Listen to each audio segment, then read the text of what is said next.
看重要事件真相，掌握政局变化。观众朋友你好，欢迎持续加入新闻大白话，我是主持人谭英文。节目一开始，我们来介绍今天的特别来宾。首先是资深媒体人谢寒冰，主持人好，大家好。还有前空军副司令张延廷，一轮好，大家好。还有淡大战略所教授李大中，主持人好，大家好。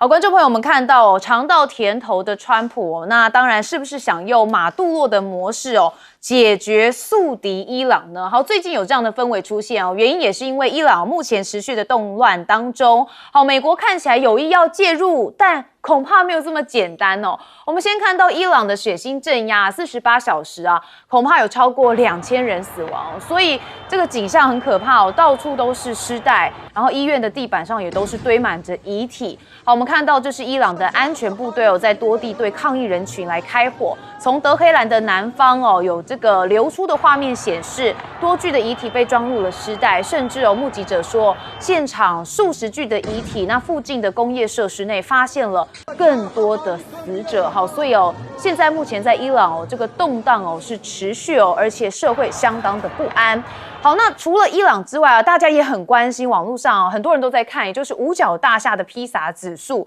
目前飙到了4级那就代表这伊朗的危险度是不是正在飙高当中？大家有这样子的这个连结。好，但是我们也看到这个披萨指数是蛮多人认为这个军方的一些动作的指标之一。好，那到底是不是要动手啦？因为伊朗示威抗议潮不断美国战略运输机飞往中东也就是有一架美国的空军 C-17的全球霸川3战略运输机正从德国飞往中东。那这个动向可显示就是美国正准备对伊朗发动一个大规模的攻击。那也因此美军开始动用大型的运输机，目的就是要把弹药还有其他的军备运往该地区的军事基地。那确实，现在美国总统川普也正在听取军事打击伊朗的方案。这个是纽时报道的，说川普已经在听取这个伊朗进行军事打击的一些新方案的简报，好，认真的在考虑是否要对伊朗来发动打击。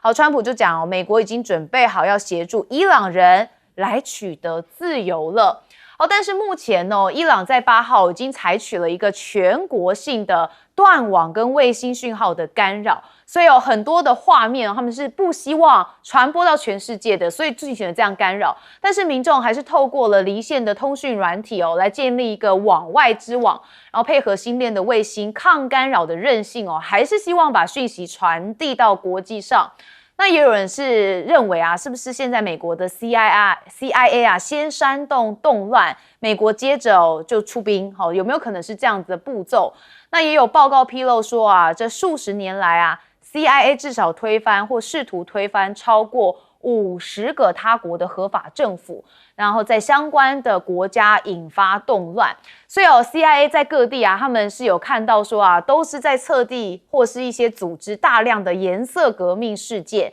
那主要的一个技术手段。好，那颜色设定它的就是一个特征就是从内部社会危机来触及然后再用西方的力量外部来介入，那目标就是要推翻现有的政权。好，那这部分被认为说其中包含被称为像是蜂蛹的非传统政权的更迭技术，那用于推进通过网络连结的年轻人来加入，用一枪换一个地方的流动性的抗议活动。好，目前认为CIA 可能有在进行策动。好，但是伊朗这边大家就想说这个前王储似乎有想复出就是在美国流亡近50年的伊朗这个巴勒维王朝，他65岁的王储巴勒维恐怕是希望借由这次的抗议行动，试图在伊朗的此波示威浪潮当中扮演一个关键的角色。那大家就在联想说这会不会是美国接下来可能要在伊朗扶植的傀儡政权呢？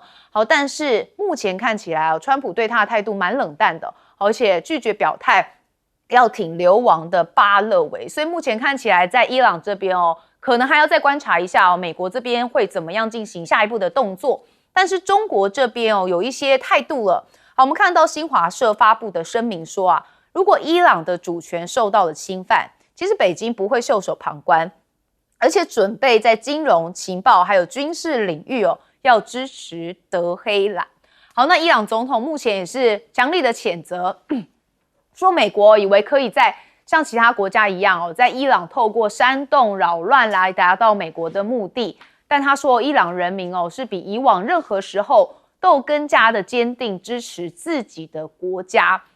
好，到底伊朗这件事情，美国到底要不要介入啊？因为目前看起来啊，有人觉得伊朗是个替死鬼，那就有外媒报道说啊，川普不是现在要求特种作战司令部要备妥入侵格陵兰的计划，所以我们大家之前还在讨论格陵兰，怎么现在突然变伊朗了吼？好，就说啊，其实美军的参谋长联席会议上面有特别讲说啊，你对于这个格陵兰的部分是违法，而且不会获得美国这个国会的支持为由，正在加以抵制。所以他们似乎希望用比较不具争议的行动来分散川普对格陵兰的注意力，像是对伊朗发动打击。好，所以有人就觉得说伊朗会变成一个替死鬼。好，那刚才讲到格陵兰那现在呢，在格陵兰这边当地的议会有5个政党已经发了联合声明，他们说啊，不想成为美国人。但是川普真的好想拿下格陵兰那怎么办呢？现在有网友说啊，川普你干脆用一招啦，这个古时候不是很喜欢和亲嘛你儿子不是小儿子现在才20岁嘛，刚刚好而且又这么帅那个川普想要格陵兰最简单的外交解方就是把小儿子巴伦来娶这个丹麦公主伊莎贝拉，然后格陵兰当作嫁妆送给美国。有人提出这样子的奇招。好，那不知道川普的想法是什么？不过我们也看了这个伊朗的部分因为现在委内瑞拉接着又是格陵兰，那目前看起来伊朗的部分美国也是想要进行介入的。我们一样先问彬哥。对，伊朗现在情况非常不妙，因为内部动乱已经造成了非常多人的伤亡了。那接下来就是考验哈米尼到底有没有办法赶快把局势稳定下来。如果没有办法稳定下来，我认为美国的至少他也许不会入侵，但是他可能会采取一种空中袭击的方式，再去轰炸伊朗的很多设施所以我想这是美方有可能进行的。实际上，就是从最近五角大厦订披萨的这个数量来看，他们确实正在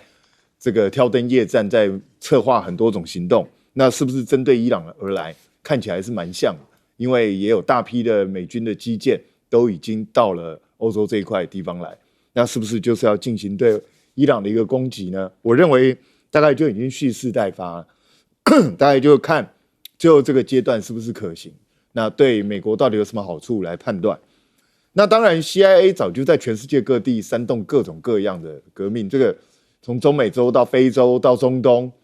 甚至之前的颜色革命，很多都跟 CIA 有直接间接的关系。我们也都知道，包括过去中东的这些独裁者，包括格达费，包括海珊，包括甚至这个基地组织，其实最早都是 CIA 训练出来的。所以美国本来就是专门在世界上制造这些动乱，以获取让自己能够站在比较有利的地位。所以他过去如此，未来他还是会做这些事情，这些都不足为奇。那导致现在这个巴勒维，他真的能够复辟吗？重新回去伊朗执政吗？我觉得这个可能性恐怕有点困难。为什么？因为就算美国人强力扶持他，他在伊朗的基础支持度大概也都已经丧失殆尽了。他们家族已经离开伊朗超过50年，然后这个整个伊朗已经完全变成一个就是宗教统治的一个国家。恐怕过去巴勒维王朝在伊朗的统治基础已经荡然无存了，因为这个王朝过去其实存在的时间也并不久，所以在这种状况下，美国会真的能够认为把一个这样的人丢回去，伊朗人就会服从吗？我看恐怕这个也是川普现在不太愿意表态的原因，因为这个其实冒险性很高。那所以在这种状况下，我觉得川普大概也在思考伊朗这个局面，他到底要怎么样做是对他最有利的。那对中国大陆来说，他在南美洲长期支持的委内瑞拉现在已经倒台了，这对他来讲当然是个重击。那如果伊朗的关系跟中国大陆也非常好，所以如果伊朗也被美国翻掉，那对中国大陆来讲当然是在战略形势上非常不利。可是他现在说他将全力在金融军事方面给伊朗提供资源，问题是伊朗毕竟距离中国大陆有一段距离，他到底能够提供什么样的资源？而且中国大陆在中东这一带是没有基地，那你要怎么样去给伊朗最实质跟直接的帮助？这恐怕都考验中国大陆的能力所以现在我觉得整个局势看起来中国大陆能够使上力的地方还相对有限。如果俄罗斯都使不上什么力，那中国大陆恐怕更难使上力。那至于说到底是不是因为格陵兰的问题作为一个转移目标，我个人觉得这有点好笑啊，对啊，因为你就算对伊朗进行了某一种程度的攻击，你回过头来，川普还是可以叫你继续对格陵兰想办法啊。重点就是格陵兰这件事情，其实已经变成川普的一个执念，从他第一任到现在一直不断的在想。那问题是，格陵兰这个动下去的话，恐怕会让美国跟盟友之间的关系直接裂解。我想这个对整个美国来讲，都是一个几乎不可能的任务。对，但是问题是，如果川普想要的，好像没有办法这个不获得所以恐怕还是会继续下去。将军，我认为这个伊朗，因为它内部的动乱，我认为美国可能会出手，有点像委内瑞拉一样，因为委内瑞拉也是内部的动乱，然后美国就适时出手，把这个马杜罗抓到美国纽约去送审。那现在呢，伊朗的动乱呢，感觉到出来是方兴未艾，就是可能会越严重，死亡的人数还有被抓捕的人数会越来越多。那这样的话，整个的这个伊朗各地就会沸腾，沸腾的状况下，可能会有些大城市会失控，会失控的状况下，美国这个时候可能是出手的时机。那美国出手时机，我认为它有2个征候，第一个，它前进部署，它包含它的C5A银河式的战略运输机，也包括 C17、西妖拐的空中霸王战略运输机，也潜驻到中东去了。那这2个都潜驻，然后它在的印度洋的迪亚哥加西亚也潜驻了这些飞机。那这样的话，换句话说，这是那潜驻飞机，但是就是要剑指伊朗，对伊朗是不是要采取在哪一个时机来下手，采取经济行动？我说这个可能性蛮高的。那我们第3个因素，我认为是伊朗的核武，因为伊朗对核武的研发，浓缩铀的提炼一直没有停止。在去年2025年6月23号，美国派了7架 B2 幽灵轰炸机对伊朗的核设施实施攻击跟轰炸。这7架总共带了14枚的钻地炸弹。对，毕竟，但是伊朗的核设施毕竟是在我们在碉堡下面，距沙漠那么厚，它可能没有办法钻到那么深的深度去轰炸在下面的浓缩铀的提炼设备，离心机没有办法，可能并没有完全破坏。换句话说，伊朗在这方面仍然有核武研发的能力。那现在刚好这个时候是出手的时机，所以美国也好，还有美国在中东的代理人叫以色列，对伊朗的核武的设施的这方面的研发都非常忌惮，所以他们一定会采取破坏。那现在伊朗的动乱正是给他们的时机。另外，我们把话题转到在北大西洋的格陵兰，格陵兰是世界第1大岛。我认为川普的悬念就是要把格陵兰拿下来，这是他上任之前跟上任之后他的一个政治主张。那我认为有3个原因：第一个，格陵兰够大，太大了，216万平方公里，因为它世界上最大岛，它里面下面有矿产，这个刚好是美国所需要的。第二个，格陵兰人口非常少，那么大，只有57000人，那是非常好控制。所以不是格陵兰想不想当美国人的问题，是美国人要不要你当美国人。美国人要让这57000人当美国人就当定了，丹麦也阻止不了。那这个是美国的意愿，不是那57000个在格陵兰上面的这个住民就是因为人口太少，很容易控制，领土太大，很容易诱惑，又是控制了这个北冰洋通到大西洋、北海这方面的重要航道，所以这个重要。所以川普在这一方面对格陵兰，他有这方面的政策，我认为他就会去做，只是看哪个手段。我认为他会软硬兼施，到最后面探囊取物，这个引格陵兰入瓮，然后水到渠成。因为毕竟格陵兰人口少，第二个，丹麦这个国家也不是军事强国，有没有像德国、像法国或像英国，甚至连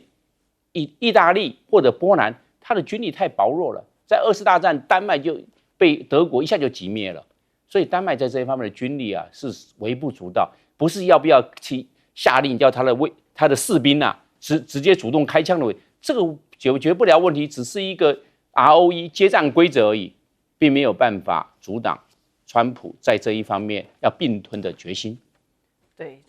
刚才将军说决心，我觉得是野心川普会说，只要我想要，有什么不可以？大众教授，对，那个川普有没有可能对伊朗采取军事行动啊？这个可能性是有的啊，因为我相信美国军方都早已经做好各式各样的方案，让总统做评估，也给予建议，最后的决定权就在川普。我们可以回顾一下，在1月3号，当时在对委内瑞拉军事行动之后，不是有一个记者会？我们记一下川普那时候自己讲的，他说这次的行动让他想到什么？让他想到2019年把这个伊斯兰国的这个领导者巴格迪达击杀在叙利亚，也让他想到了2020年这个美国击杀的这个苏雷曼尼他是伊朗革命卫队圣城旅的指挥官，在哪里？在伊拉克的机场。当然他也提到说，也让他想起来在就是去年6月份的这个所谓的对伊朗的军事行动，在打击伊朗的核设施午夜重锤行动，川普自己点名的这3个行动了。所以说，虽然在行动之后，他也提到了哥伦比亚，也提到了格陵兰，但看起来最有可能采取的行动还是针对伊朗。但现在第二个问题就是说，那美国你的目标是什么？而且大家都知道，如果要对伊朗采取军事行动，你也很难复制像对委内瑞拉的这个行动，你的难度很高，复杂性很高，而且也是一个风险很高。还有我刚刚特别提到，你的目的是什么到目前为止，委内瑞拉是把领导者这个马杜罗逮走，但是是不是能叫做是一个政权改变？好像不能，因为他的执政的根基这个统一社会主义党在委内瑞拉的势力还是盘根错节。那一样对伊朗，假设你的目的是要铲除目前你认为的这个伊朗的政权，但是你有办法能够确认说，当你的目标实现之后，未来的伊朗的这个政治的状况能够立即产生一个比较对美国友好、亲善美国的政权吗？其实这也是川普目前应该会在考量的地方，就是你的政治的目标是什么，还有你后面所采取的军事手段是什么。那有没有可能因为你把目前的政权给消除之后，后来的伊朗的状况会更加的不稳定、不确定，会滋生更多反美的这种温床？其实这也是川普要考量的地方。第三个我最后要再讲，因为荧幕的中间有特别提到说，引用外国的媒体习近平警告说，假设伊朗主权被侵犯的话，美国誓不甘休不会袖手旁观但是我查了一下这个所有的新华社还有中国大陆外交部目前的这个讲法，应该是在引用这个字眼是在引用伊朗军方讲法。假设以色列进来，美国进来，伊朗绝对不会善罢甘休，绝对不会做事，这应该不是习近平所说。但是伊朗的议题，中国重不重视？非常高度的关切跟重视，因为毕竟它是一个非常重要的北京在这地区里面的伙伴跟委内瑞拉在南美洲的意义是非常相似的。好，我们进一下广告，马上回来。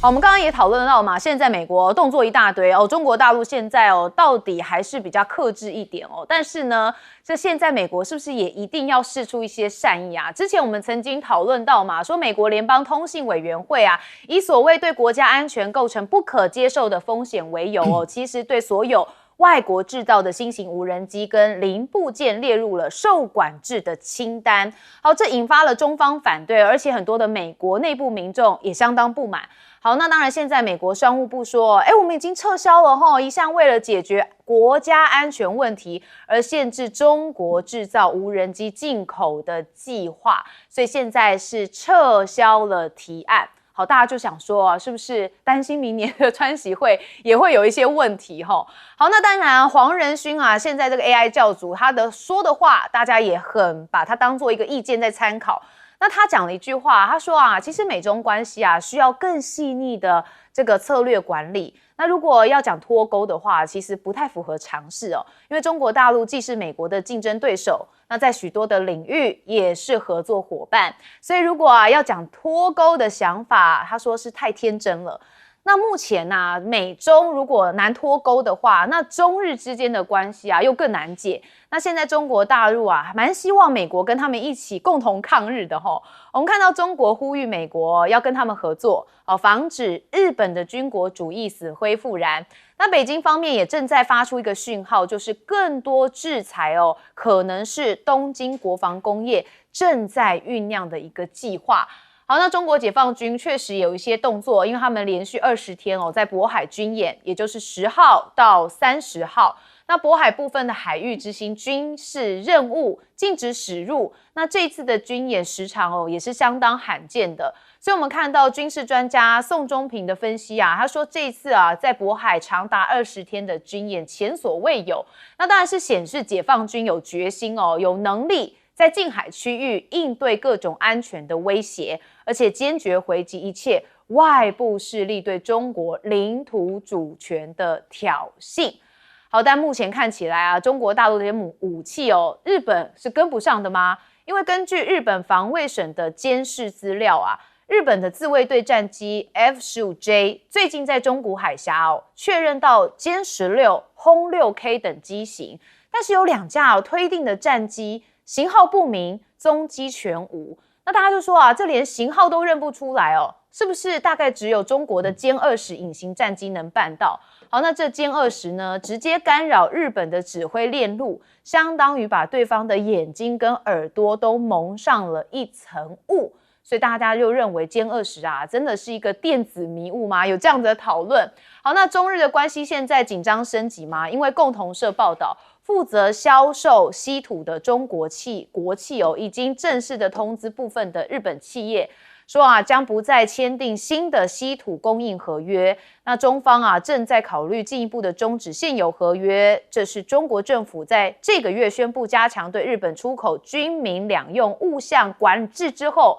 首次确认有日本的企业在购买稀土的时候被拒绝。那中日关系恶化，现在3大车厂在这个去年的12月这个在中国的新车销售啊，这降幅非常的差都是双位数字这年减22.7%，那这当然对日产的汽车来说是一大的坏消息。那我们看到李在明啊，现在啊这个平衡外交玩得非常好啊。当然，我们看到他到了这个中国大陆之后，有高规格接待。那韩国的专家认为啊，韩国就应该在中日之间保持平衡外交，跟日本合作的同时，也不刺激北京，那发挥一个斡旋者的身份。那李在明啊也认为说，现在不是有一个民间无人机侵入北韩，那他说他在组建军警联合调查组那调查相对于是不是有这个无人机入侵北韩一事。那事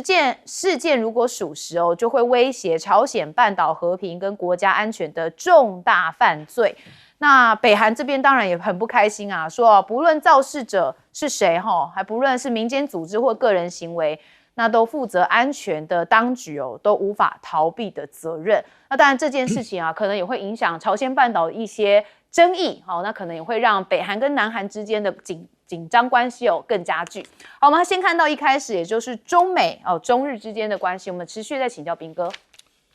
这个无人机的东西，中国大陆虽然抗议过很多次，可是美国这次会让步，最主要不是因为中国大陆的问题，而是因为他自己民间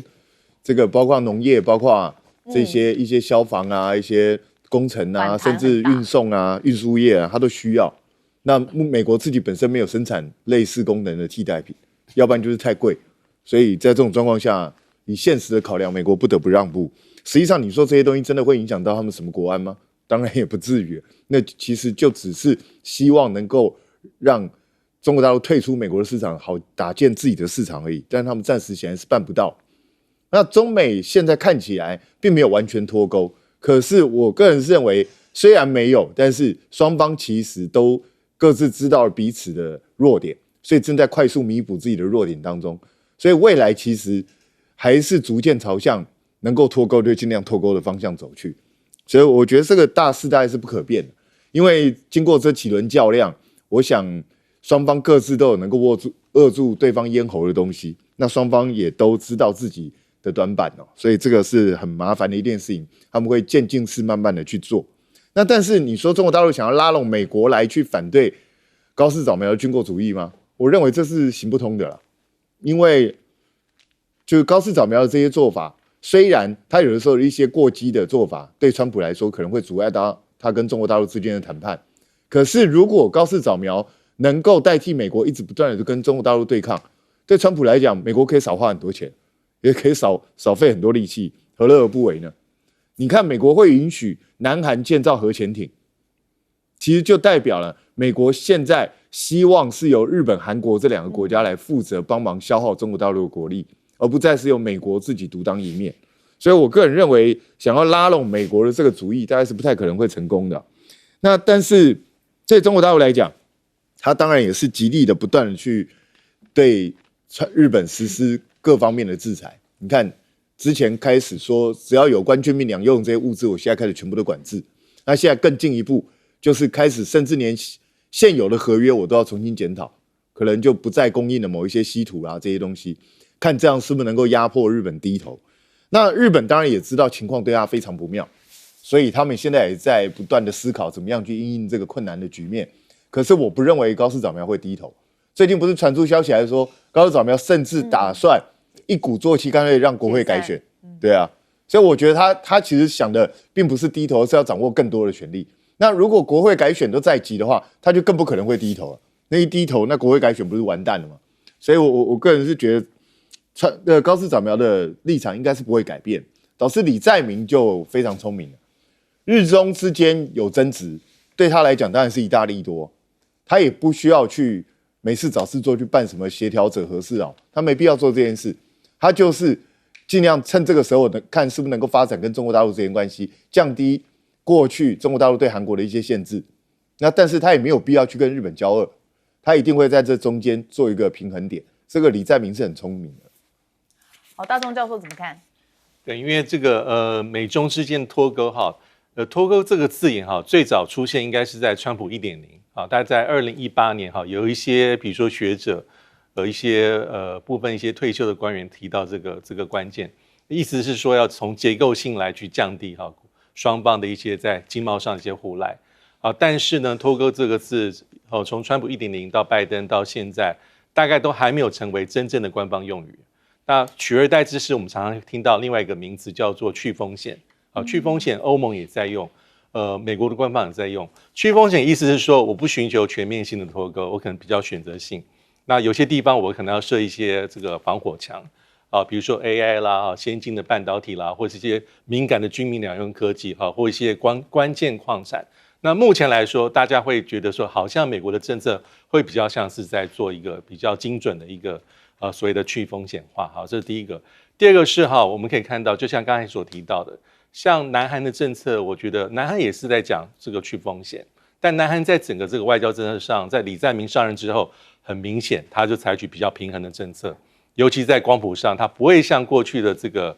尹锡悦政府一面的倒向华府、倒向美国。他非常重视跟中国大陆的关系，那这一点其实南韩我觉得不是唯一，马上就要出现的加拿大总理卡尼1月14号到17号访问中国大陆，也是一个重要的指标。这个状况是过去很难想象的，因为上一次的加拿大总理访问中国大陆已经是2017年小杜武道，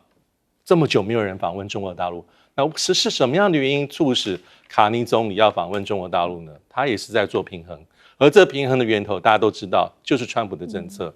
从川普从大选2024年总统大选开始就在讲51周，当时的小杜道总理还特别在川普胜选之后飞了一趟川普的这个海湖庄园佛罗里达州，可是是不欢而散的。川普并没有改口，51周继续讲到现在。那还有包括去年的这个川普就任之后的钢铝税。一开始锁定的目标，还有包括芬太尼，也针对加拿大。所以对加拿大而言，本来中国大陆就是它的第2大贸易伙伴，双边贸易在2024年大概将近快1100亿。但是有没有一些纠纷？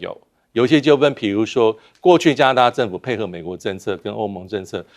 这个对于中国大陆的电动车进口设了很多的门槛，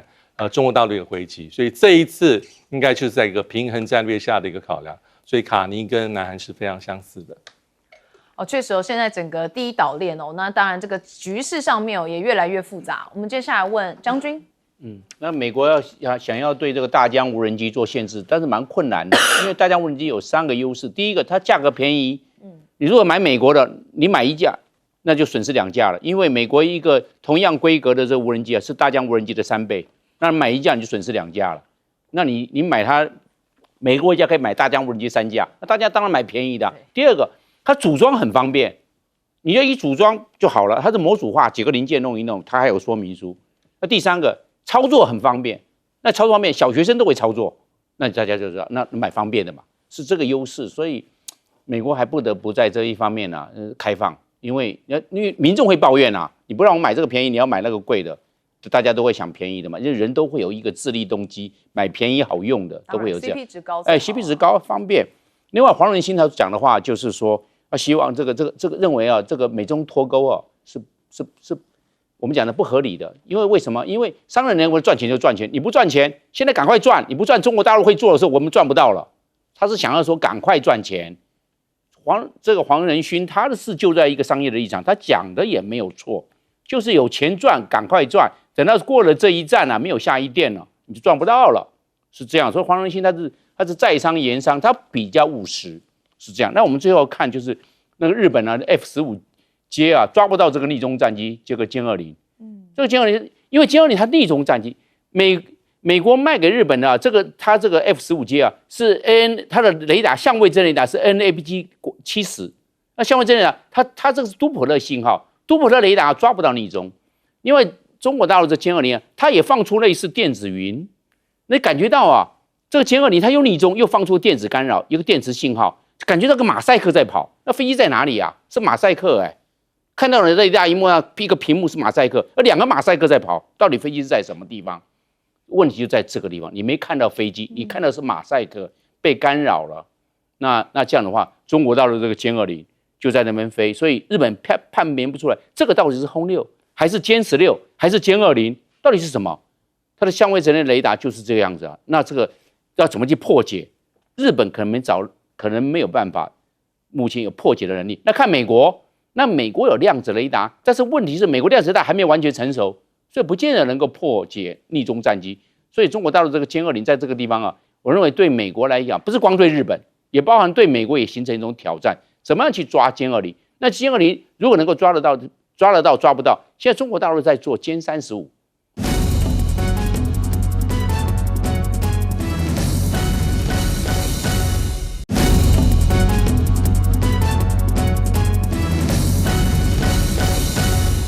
观众平安，欢迎收看 TBS 新闻大白话，我是王浅秋。首先介绍这一节加入我们讨论国际国内大白话的来宾，第一位是前立委邱毅，主持人好，大家好；前国安会副秘书长杨永明老师，浅秋好，各位朋友好；台北市议员许宏庭，主持人好，各位观众朋友大家好。国际议题来看看，在美军突袭、生擒，或者是要把它做绑架，还是把它给逮捕，各种有不同的主观的形容词，但是他就是把人家委内瑞拉的总统马杜洛抓到美国去，已经满1个礼拜了。现在在国内的部分出现了一些支持马杜洛的支持者在街头抗议当中，但媒体的报道是说，虽然有抗议，不过人数仍然不超过1000多人左右啦，没有造成很大的这个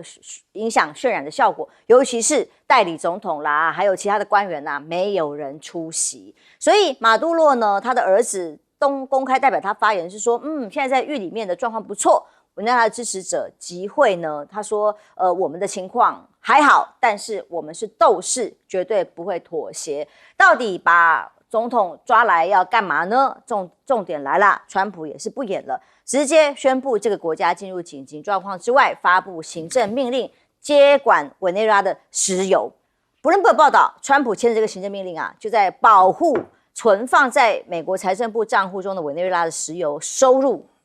是人家的国家，但是保护美国的账户。然后呢，就算委内瑞拉有其他债权人，例如像中国大陆，它是以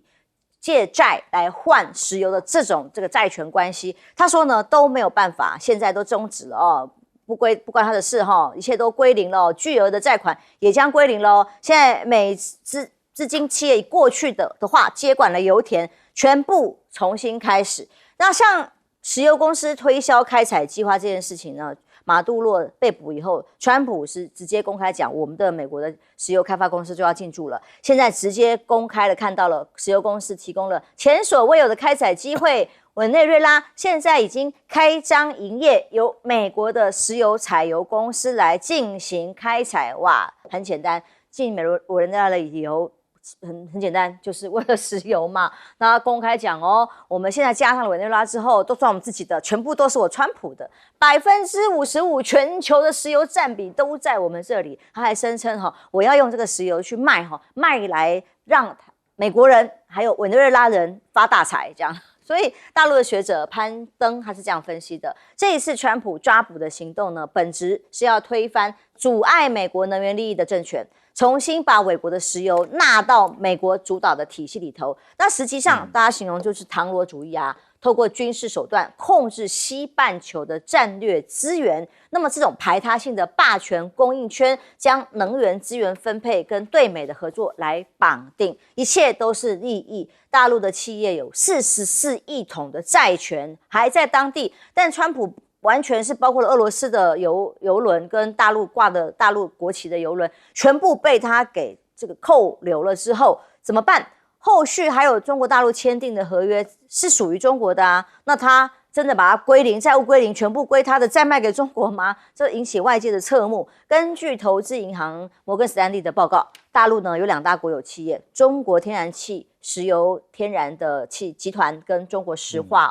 在这里的44亿，本来它的权益是高于任何国家的，川普现在把它独吞吗？要独吞这个油权吗？都认为说要先过中国大陆这一关，他吞得下去吗？经济学人资讯社的经济学家认为，川普似乎是愿意把美国的石油卖给中国，好让美国企业从中获利。这个关键就再来了到底是全部吞掉，然后还要再卖给你，还是这个怎么沟通法？大陆跟美国现在会是一个非常重要的关键协商的期间。那么伊朗是另外一个关注的焦点，会是下一个川普要处理的目标吗？因为呢，伊朗的抗议已经进入第13天了，因为他们政府的做法是把全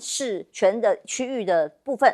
断网断电，以至于很多的这个抗议行动是没有办法串联透过网络。但是他们夜间仍然有大批的人潮走上街头，甚至发生了一些冲突跟攻击。那显然政府的军队里头是直接用更强硬的手段来镇压，包括了大家形容是晚上这些资讯已经不容易出现了，这些画面还是想办法透过其他管道出来。只有在橡皮子弹击伤的示威者啦，还有抓捕了当地好几百名甚至是儿童的抗议者等等的，继续有很多人在受伤甚至死亡。那么美国呢有一则对于伊朗动武计划曝光了，这个是在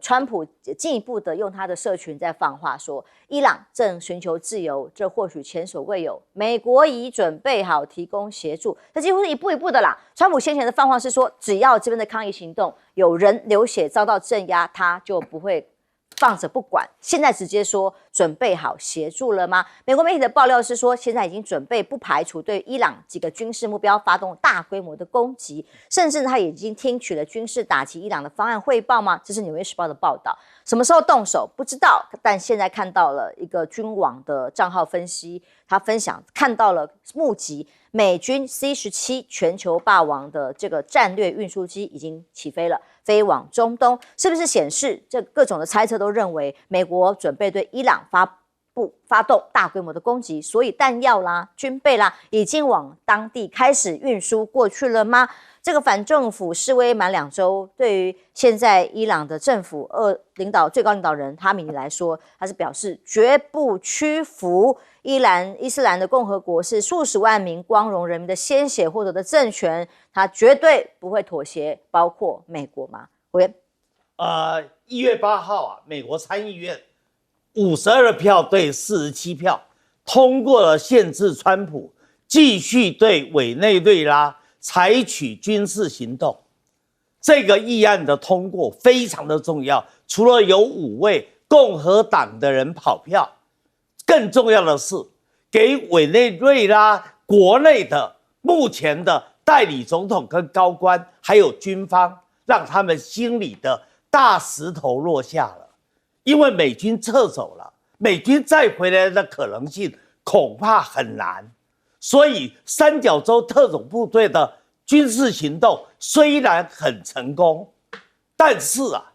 下面川普说要接管委内瑞拉，让卢比欧担任委内瑞拉的总督，然后至少要能够接管委内瑞拉的石油，要掌控委内瑞拉所有的油权。那这一来的话，你不是等于触及到军方的既得利益吗？所以你看最近军方的反应，再看委内瑞拉代理总统罗德里格斯，他现在也开始强硬起来了。川普在下个礼拜，他马上就会约马查多见面，以为跟马查多见面可以给委内瑞拉国内的政治势力给他们一些压力，但是是没有用的。你现在因为触及到委内瑞拉国内的既得利益，他们一定会反抗。好，那再者，你要控制委内瑞拉的油权有那么容易吗？刚才浅就已经点出了这个问题了。基本上，过去中国大陆，尤其最重要的是中石油跟中石化，对委内瑞拉有很多的帮助，而这些帮助当时合约上载明是以石油来抵债，所以中国大陆在委内瑞拉的债权，石油的债权非常的多44亿桶44亿桶的石油那我今天请问你，你川普才紧急命令，然后说要限制，要扣留这个美国财政部里面委内瑞拉的石油账户里面的收入，你认为会不会引起中美之间的不愉快？你认为会不会影响到4月的时候川普的中国行？说不定到最后4月的川普的中国行可能就要延后啦。好，再者，你说20家的美国石油公司跟川普之间在白宫会谈，要他们拿1000亿美元到委内瑞拉去投资石油公司，你认为他们愿意吗？现在委内瑞拉国内的反美情绪高涨，政局动荡不安，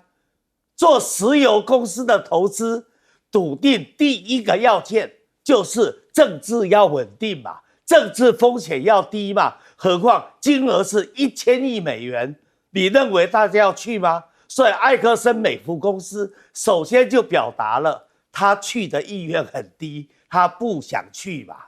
他发言了，那其他的石油公司一定也跟着发言嘛。那至于说伊朗的问题，下面我们会谈到格陵兰，格陵兰的问题更复杂，所以伊朗的问题，我认为美国跟以色列会优先处理。以色列的内阁已经通过了铁拳行动计划，等待着要出手了。而美国的五角大厦披萨指数大幅上升，也代表美国准备动手了。但是地面作战不会进入，要复制委内瑞拉对马杜罗的那一个三角洲的特种部队的行动，也恐怕很难做到。所以在这种情况之下，大概就类似于去年嘛，类似于去年的那一种用空军用导弹用无人机的方式去轰炸伊朗嘛。那伊朗难道他就做龟孙子不反抗吗？那伊朗也会反抗你单单看去年他跟以色列之间打来打去，打了10几20天打了12天，你以色列基本上最后也快撑不下去了，双方最后才停火的。所以基本上你要把伊朗拿下来也没那么容易。可是从这里我们看出了美国要去采取川普要采军事行动的3步骤。第一个，用 CIA 发动了颜色革命，制造你国内的动乱，尤其是他长期经济制裁一定会造成这个国家货币会贬值，通货会膨胀，物资会紧缺嘛，这种情况笃定会有。然后紧接着再透过执政者的强力镇压，造成流血冲突，最后用军事介入来解决这个问题。但是我强调过了，军事介入只限于导弹攻击，只限于这个空军的战机跟无人机的攻击，要进行地面的作战。以伊朗160几万的平方公里的幅员，说实话，要地面攻击是非常困难的。杨老师对川普的算盘拨一拨很清楚嘛？要不要伊朗地面部队如果要花比较多的资源，比较不会考虑吧？但是对委内瑞拉把总统抓回去之后，现在全部的目标就是石油而已啊。委内瑞拉现在国内的情势其实对川普并不利。昨天委内瑞拉的所有的反对党，也就是马杜罗政党以外的反对党，通通投票支持谴责美国绑架马杜罗总统的行为。同时呢，他们现在看到的就是形成一个没有马杜罗的马杜罗政权，也没有再谈到选举，因为现在民气整个是支持委内瑞拉去抗拒美国。虽然代理总统上面在跟美国的这个互动是有一点在做平衡，暧昧哦。可是呢，你看像巴西就现在提供大量的一些民用的或者是医疗的这些物资，提供给委内瑞拉。然后呢，今天英国的《金融时报》就登了，美国的全世界最大的就是 ExxonMobil 它的这个执行长就说，投资委内瑞拉的石油设施是 uninvestable， 是不值得投资的因为根本现在政权不稳定，我怎么可能现在去把钱投到这个池塘里面去？所以另外你看到美国的国务院现在也发布了一个公告，就是要委内瑞拉的美国人立刻的离开，因为他们现在担心了委内瑞拉可能会有民兵武装组织开始要设路障，准备要绑架，甚至要针对美国人。所以现在在里面，过去那个雪佛龙在美国的石油公司在委内瑞拉一直有在做，就是做这个运送这石油到德州去。可是呢，现在这些人都马上离开，而且最重要的是，委内瑞拉为什么一直这个很少美国的石油公司去？那是因为2017到2019，川普制裁委内瑞拉，逼的这些石油公司离开的，很多也被没收了。所以你现在看到的就是说，其实现在川普的这个唐罗主义3个特色，第一个势力范围，他就把这个所谓的西方美洲化为是他自己的势力范围。第二个，帝国掌控的意思就是说，我不跟你遮掩了，我也无法无天了，我就用军队，我就用帝国入侵的方式绑架你总统，然后呢，接下来是格陵兰，甚至墨西哥、哥伦比亚、古巴，你什么国际规范的这个规则秩序，通通已经根本是假的了。因此，第3个很重要的，我觉得唐罗主义大家都认为说，我们在这个势力范围之内，然后呢，要用帝国的军事的这个掌控，就回到以前传统的那种帝国主义。19世纪的时候，他最羡慕的那个时候的美国总统叫麦金利，打了美西战争和西班牙战争，取得了古巴、菲律宾、波多黎各、关岛，后来还军事占领夏威夷。麦金利总统，然后麦金利总统还提高关税，你看有没有川普跟他做一模一样的事情？是。可是呢，到了21世纪，你还搞这个东西，其实呢，全世界我讲至少西方对于这种传统秩序已经要崩解的这种忧虑已经是难以想象。因此，现在你看川普如何去处理委内瑞拉后续，我觉得他也不可能再军队了。那委内瑞拉就跟他拖的，一直要到马杜罗也许真的被判刑。然后呢，再看怎么样去处理这个问题。那石油公司也短期之内不会进去了。美国最高法院应该这2天也会做出最新的判决，在等待当中了。但洪庭对于所谓帝国主义式的川普掠夺，那在国内的选民他交代我可以用这些委内瑞拉的油让美国人发大财让委内瑞拉的人过得更好啊。这几天其实针对川普的这个行动那外界有不同的解读。其实这里面其实最重要的一点就是，大家不要忘记一件事，就是马杜罗在被抓之前，其实川普跟他讲了好几次，就是说我要用特赦来换你下台。所以大部分的人认为，就是说川普其实在好几个月之前，他们就针对委内瑞拉已经有设计，因为我如果要用特赦换他下台，表示什么？表示我美国有扶持的代理人选嘛。可是现在看起来，一个战术行动，也就是说一个逮捕马杜罗的战术行动完成了。一个成功的战术行动，居然没有变成一个成功的战略，看起来就是这个代理人现在没有办法获得整个委内瑞拉人民的支持，才会出现现在这样的一个状况。所以美国开始很多人就开始在分析，就是说，那川普你现在这样做，你到底得意了，还是没有办法收到你预期的这样的一个效果？经济学人最新这篇文章其实他就在讲，就是说这个石油到底能不能够真的成为所谓的美国的一些动力？那他们认为说看起来是不太容易的。第一就是说基础建设已经烂得要命了啦，那重新要去做投资是很大的问题，大的金额。那石油的品质也不好，所以精炼上面这样的一个成本也变高。然后再来就是过去川普现在所想到的一件事情是，我希望能够让这些石油公司继续投入，然后继续开采。可是这些石油公司最妙的一件事情是，他们还在之前马杜罗没收他们的资产的那个 PTSD 那个抓马里面，他说：“那我还要再投资吗？那如果美国没有办法继续控制的委内瑞拉，那我这些投资不就完蛋了吗？”还有一个更严重的问题是，这是一个道德问题，也就是说，川普想要让油价降下来的这样子的一个战略行动，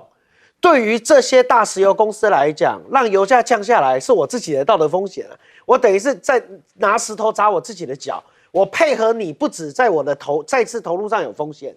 不止在我所谓的这个油价降下来以后对我的获利有风险。再来就是川普现在把委内瑞拉的整个债权限制住了，某种程度让我自己在所谓的债权顺位上也掉到了后面。当然，川普有特别提到，川普说我现在没收委内瑞拉的原油，我变成他的破产管理者，我的顺序很简单，第一，委内瑞拉先还我军事行动的费用，哇，这个就已经这个就已经在国际上我觉得很难被人家接受。第二就是说，好，我优先投资美国的这些债务，所以让这些人的债务顺序超过了中国跟俄罗斯，还有所谓的债券的持有者到了前面一点。可是这一整件事情终究能不能获得国际上这么多国家跟这么多债权人的同意，我觉得非常困难了。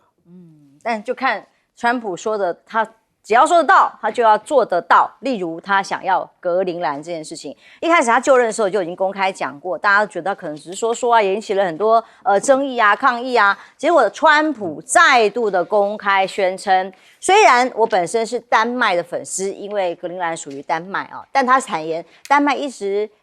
对他很好没有错，但是只不过是500年前曾经有一艘船登陆到了那里哦，就不代表那块土地就是他们的呀，不然是谁的呢？哦，那格陵兰的5个政党联合发表声明了，他说我们不想当美国人，我们不想当丹麦人，我们想当格陵兰人。所以呢，对于川普到底有没有要动手到什么程度，那丹麦会不会全力的防守这件事情，很多的学者做分析。像这位芝加哥大学的教授约翰米尔斯海默，他就说，川普就像是一个很露骨的帝国主义者，老远真的是没有在客气，讲话都是超级直白，老远就看到他来了，那也不用在铁拳外面套上天鹅绒手套，就是不用修饰啊，就是直接硬干要来抢了。所以丹麦到底要怎么做，恐怕这是一个很两难的问题，因为他们国内有一种声音，虽然丹麦政府说必将捍卫领土主权，但是国内有一种声音是说，毕竟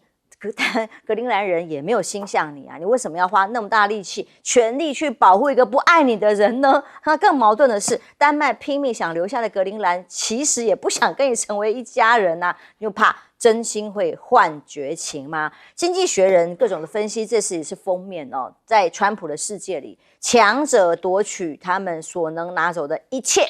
这个是在2025年发布的国家安全战略就提到了，我们要在美洲团结盟友，扩大联盟。那看透了所谓的团结盟友邀请啊，只是枪口发出的吗？经济学人点破了这当中已经不演了，整个策略跟战略在哪里？川普要什么？川普要把世界变成强盗窝，这个是德国总统施坦迈尔他说的哦。这种社会秩序、世界秩序，如果真的下一步还要并吞格陵兰等等的哦，还有都这种痛批北约排美的秘密会议等等的哦，就是说 Political 的报道，目前北约避开美国，关起门来制定一项防卫格陵兰的秘密计划，有没有用？川普的各种恫吓是没有再客气的。丹麦媒体揭露，欧洲有3种剧本来阻挡、嚇阻跟制裁吗？例如阶段呢，利诱当地人支持并入美国啦，川普草拟各种取得格陵兰方案啊，然后欧洲呢则是以象征性的军事姿态派兵，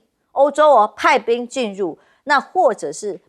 美欧高峰会去逼川普。最后，如果美国真的武力强行并吞的话，欧洲会先发制人，经过协调一致的经济制裁。其实这个问题还蛮大的欧洲到底有没有办法真的硬起来跟川普对抗呢？这是个大问题。格陵兰的工会联合主席说，川普在这个演讲里面公开讲说，哇，你没有看到吗？格陵兰外面的海满满都是中国跟俄国的船只啊，所以我是为了解救格陵兰啊。当地人打脸说，我没有看到任何的中俄船只，我们也无法认同，无法理解这种豪赌想要格陵兰要什么？跟委内瑞拉不一样，他要稀土。很多专家认为，美国要利用格陵兰的稀土去对抗中国大陆它的依赖其实却很多人觉得荒谬。为什么？因为不仅面临高成本、低品质的困境，尤其是加工环节，大家都知道稀土要怎么淬炼出来才是关键，光是要完成这件事情，至少都还要10年了。所以接下来还有下一个想要的目标吗？盯上了希腊的备用港，还有加拿大也穿了蛋嘛那以希腊来讲，是最大的港口，这个港口目前被大陆的这个远海运集团所控股，被视为一带一路很重要，在欧洲的重要节点。所以布伦伯报道了，为要削弱陆气在这里的主导权，美国寻求扶植一处替代的港口距离这里不过20公里而已。川普已经准备要把军费要增加到1.5兆美元。美国议员是说，为了要因应接下来非常动荡而危险的时刻，对中俄等的威胁吗？又再一次讲中俄的威胁的时候，他偏偏一下子又说，俄国是他的好朋友，习近平也是好朋友，还要去访问之前，到底要战要和，没有人知道，因为都在川普的一念之间，两手策略。有一架美军末日飞机被说又不妙了吗？美军俗称末日飞机的这个E-4B这个飞机现身降落在洛杉矶国际机场。这个报道是说引起了很多阴谋论，很多民众担心这是不是代表的重大危机即将来临。战争部证实，赫格塞斯搭乘这架飞机进行自由兵工厂的行程，宣传杰出的国防工业基础，加强招募人手。川普要什么？他的动作有时候以为他只是吹吹牛而已吗？没有，他一样一样都在执行了吗？委员，千万不要以为川普只是吹牛，只说不做。川普是一个言出必行的人。川普对格陵兰早就居心叵测，他第一次当美国总统就想拿下格陵兰，但是那时候没有具体的行动。而在这一次重启炉灶，他这一次是玩真的，不是玩假的。而且他的大儿子早就已经到格陵兰去，跟格陵兰当地的企业、当地的社团都已经有了一些互动，已经打下了一些基础了。好，川普现在压根子就不想再让美国做世界警察，他就是做世界的强盗嘛。所以他明白讲得很白嘛，他根本不要什么国际法，什么联合国宪章。你谈到联合国，他就一口气给你66个退群，其中有31个就是联合国底下的组织啊。他的意思告诉你，我川普是诸法皆空，自由自在，我想怎么干我就怎么干。可是你今天要拿下北约的成员国里面丹麦主权所有的格陵兰，那势必会有困难。川普要怎么突破呢？他其实也看扁了丹麦嘛。丹麦这个国家，它就是有投降的传统啊。在2战的时候，面对德国的军队、纳粹的军队，4个小时举白旗啊，就投降啦。现在丹麦的嘴巴当然还是很硬，然后也邀集了英国、法国、德国、意大利、西班牙、波兰7个国家，连丹麦7个国家发表联合声明，认为川普的做法不对。但是问题是，他能够撑多久？我认为川普大概要对付格陵兰的问题就3招嘛。第一个，军事介入，但是这条路我认为不大行得通，因为这条路的后遗症太大了。因为格陵兰毕竟不是委内瑞拉，它也不是像现在伊朗因为长期的经济制裁造成颜色革命，造成经济的危机，让它有机可乘，所以它基本上这条路是不通的。第二条路就是把它买下来呀，可是买下来的话要耗很大的成本，而且买下来的话不见得丹麦会同意卖呀。所以要买下来，还得靠军事的威胁，还得靠言语上面的外交的压力的威胁，最后看看能不能以最小的成本、最小的代价买下来。但是我认为这一步也很困难。我认为比较可能的就是刚才浅秋特别提到的，丹麦现在很多人讲你真心换绝情啊，民调的结果，格陵兰人既不喜欢给美国，也不喜欢给继续做丹麦的附属，他是不是要独立啊？所以他会不会采克里米亚的模式，先用民族自决、公民投票先独立，然后接着美国接管，最后美国把它给吞并？我认为这个可能性虽然迂回一点，可能要拉一点时间，但是基本上2年内也可以解决这个问题呀。川普现在因为不能连任，他要在他的任期之内，他要完成他的宏图伟业嘛。所以从这一点来思考，我认为第3种模式的可能性比较高。荣老师，当然，现在川普的讲法是说，我其实也没有真的要军事行动，我就是想要买下来啊，好好谈就好。但您怎么看格陵兰的命运呢？我们看到有一些报道指出来，在委内瑞拉行动成功之后，川普要求美国的国防部列举一个就是特别行动计划，结果呢，美国的军方抗拒，因为师出无名，而且会引起北约的反弹，那甚至呢会造成就真的就是一个这种侵略占领行为。你毕竟委内瑞拉还可以是用所谓的反毒的名义，虽然一点都不相关。但是呢，只是针对马杜罗个人那你然后呢，还进行到美国的司法审判嘛？那可是呢，格陵兰如果真的军队拿下来，那不就是完完全全的真海盗了？那另外一个方式呢，是让它独立。那可是这个过程当中有一点旷日费时。而且说句实在话，川普到底要格陵兰什么东西？第一个，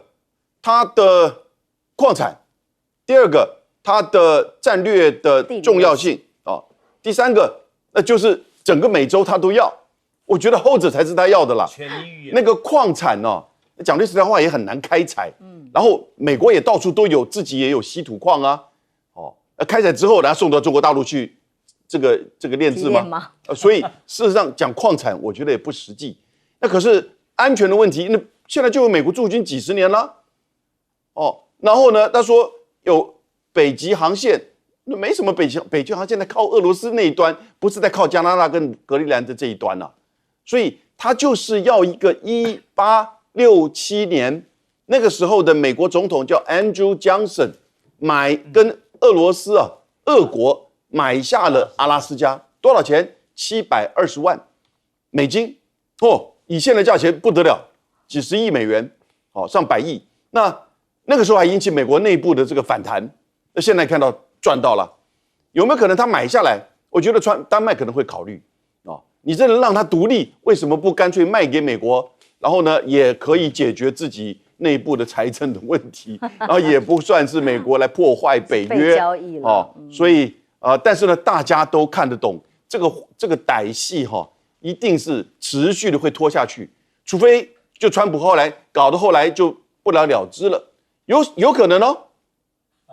今年年底的11月28号的期中选举，如果川普输了，共和党输了1院，现在看起来赌盘大概是认为民主党有80%的机会会取得众议院所以如果他输了，你这个军事行动，你跟这个购买这些作为就不太容易，因为你必须要通过国会嘛。所以这样子的情况，如果能够拖到今年的就是年底的时候呢，也许丹麦就自己不愿意面对这个问题，不需要面对这个问题。但是呢，这个过程让我们把川普的美国完全看穿。这个时候你还跟我谈什么任何其他地方的安全民主啦？其他的国家，加拿大、澳洲，或者是你来跟我谈什么民主啦、这些问题民主同盟，一切都是假的，不要再谈这些国王的新衣了，变成笑话了。洪庭，欧洲的态度会是什么？就好像俄乌战争当中对乌克兰的支持一样，现在欧洲对于丹麦所有的这个领土格陵兰，有可能真的助权吗？我觉得欧洲现在大家变成最看不懂川普，也最担心川普了。也就是说，你从过去大家讲说什么全球化已死，到现在川普现在在做的事情，让很多人感觉到这是国际秩序的崩坏。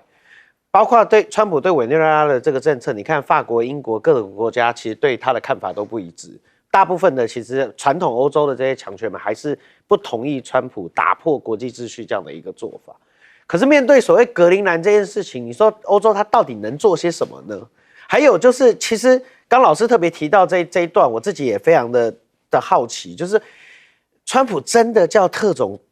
这个军事司令部去研拟一个对所谓的格陵兰的这样的一个武装的这样的一个行动，而且遭到了军方的反对后就算了。你可以看到白宫发言人正式的在媒体询问他说：“国防部有这样的一个谣传，然后呢，他说动用军队对付格陵兰是三军统帅的这样的一个权责。然后呢，讲完以后，你会发现国会议长马上这个 Mike Johnson 马上出来讲，就是说川普你不能做这样的一个行为。那这一再的，更何况我们在想，如果触动了北约，那所谓北约第5条到底要怎么执行？要执行还是不执行？还是发生什么样的一个事件？所以我觉得回过头来，你看，就是说川普在做这件事情的时候，他到底在做什么？我们不排除他像过去一样，他在关税上他是 tackle 的，可是他就算在关税上 tackle， 他也拿到了很多他想要的东西。红利。那现在他对格陵兰，跟他现在对委内瑞拉，不管他会不会 tackle， 他是不是也拿到了很多？我觉得这是不是川普的一种很霸道式的谈判手？会是为了国内的选举，刚好也用这些。我认为他当然一定也希望用国内的选举，可是就像刚老师特别提到，如果是选举，那师出有名这件事很重要。你现在对格陵兰这个有点师出无名，可是你又回去看川普的一些国防战略，你又可以看出一些端倪。因为你看，从川普的国防安全报告里面，他特别写说本土防御，还有要做一个 Golden Dome， 也就是说我要做一个本土的飞弹防御。那你一想，他的军事如果是做本土的 Golden Dome， 然后他又拼命的想要格陵兰，然后他又拼命的在讲中俄，那是不是中俄有什么他没有办法讲的技术突破？弹道飞弹的技术突破或什么，让他担忧到他必须要把格陵兰拿下去。那当然，这个是从正面想啦。如果就是说川普真的是为了说一个正当的军事性的理由，他要拿格陵兰的话，那我唯一想到的就是，那你就是为了要防所谓的极音速飞弹，因为他这个飞弹圈的这样的一个防守，对你来讲是必要性的。那如果不是，那当然也有了很多人讲说稀土，然后跟所谓的这些矿产的这些部分，那如果是稀土，坦白讲，你除了颠覆人家的政权以外，让他们自己去独立以外，你如果要买的，请问稀土要怎么估价？这个，然后丹麦他愿意卖不愿意卖，这个问题都很大，所以川普一定不愿意出太多钱。对，所以想也知道，所以现在所有的人都看不懂川普，就是你究竟是一个即兴式的施政，还是你有一个所谓的一个逻辑在这个地方？可是大部分人看不懂，就是这完全没有逻辑啊！从关税到委内瑞拉，再到格陵兰，这一连串下去，你真的要用一个逻辑去解释它，只有一个，就帝国主义而已，就没了。